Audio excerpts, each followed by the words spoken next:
Assalamu alaikum rahmatullahi wa barakatuhu. I'm Aisha, and in this video I'll be giving you 3 habits that you should ideally be practicing every day so that you can be more productive in your life, inshallah. So let's begin. Habit number 1 is that you should spend a little bit of time reading every single day. Now, reading has lots of potential advantages.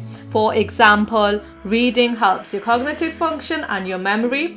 We can never say we know everything. You should be trying to increase your knowledge all the time. Now, you might be wondering, what should I be reading? It completely depends on what interests you have and what goals in life you have. So I'm not just talking about religious knowledge and reading of the Quran and the Hadith. And so I'm not just talking about religious knowledge like reading of the Quran. We should all be doing that and reading the translation as well as the Quran and the tafsir to understand it.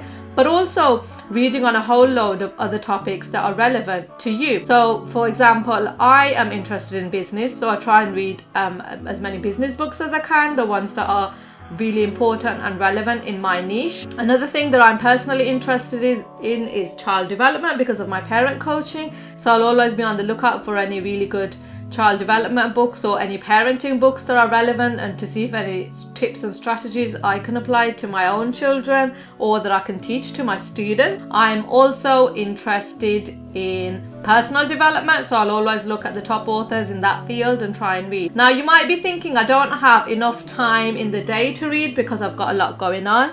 Now, there's lots of ways you can overcome that. For example, there are loads of apps.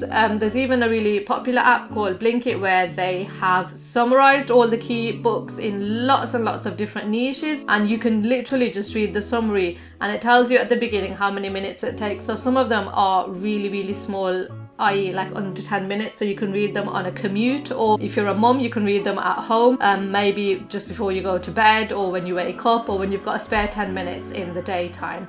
There's also audiobooks that you can easily get access to now, so that you can listen while you're doing something else, so that you can still benefit from books. Another thing is that reading books increases empathy and emotional intelligence. It obviously increases your vocabulary. You know, as a speech therapist, one of the things we are always telling the teachers, especially of the children in the younger schools, is the more they've been exposed to of different types of vocabulary from a really little age, really benefits the child later on in life, even when they're a little bit older in primary school. So you should always be trying to increase your own vocabulary and your own knowledge anyway. And another thing is it helps your focus and it helps your concentration, especially in this day and age where we're bombarded with digital things.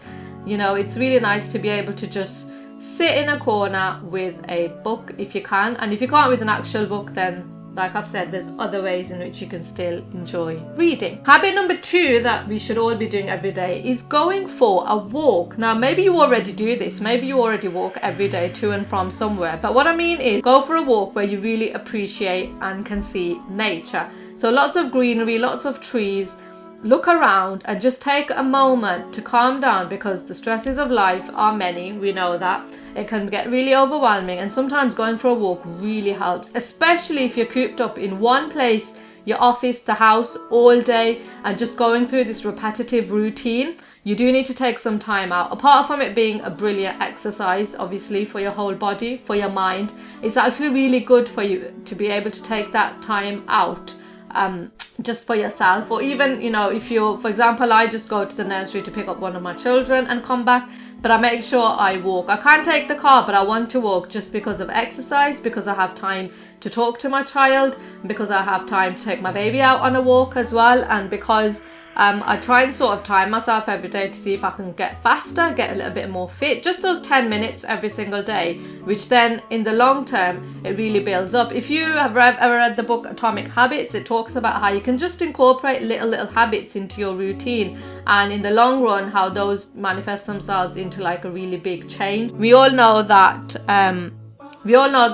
walking helps with having a healthy body, with weight loss if that's something that you're struggling with, boosting your mood and your energy levels, and sometimes it really is a matter of you just needing to get some fresh air as well, and that can do you a huge amount of benefit. Third habit that I'm going to tell you that you need to be doing every day is practicing gratitude. Now, this might sound a bit obscure, but actually again, because we live such busy, such stressful lives, imagine if every night before going to bed, you just think about 3 things that you're grateful for. It can sometimes help put your problems into perspective, because when we're quite stressed and when we've got a lot on our plate, one of the things that we tend to do is start thinking about it in the night before we go to bed, right? It's like a little movie reel going off in your head about all these different scenarios, situations, conversations that have happened in the daytime that you're not happy about, or you're worried about, or you're stressed about. But putting things into perspective, so obviously you'll be doing your night prayers, but aside from that, I would really advise you to write down 3 things that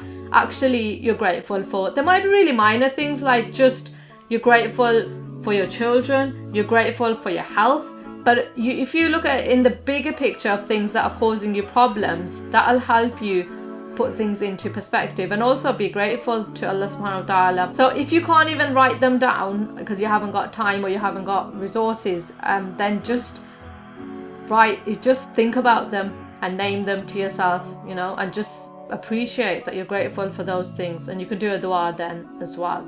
I've also got a journal that you can use that has these elements incorporated into it. You can click on the link down below. I'll include it in the video, inshallah, if that's something you want to look at. Also, by practicing gratitude, you are fostering relations with other people.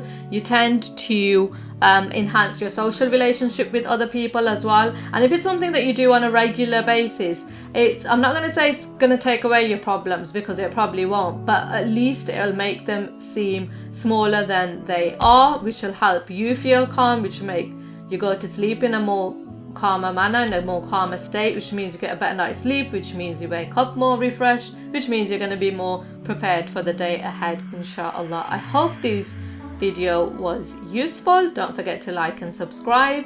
See you next time. Assalamu alaikum.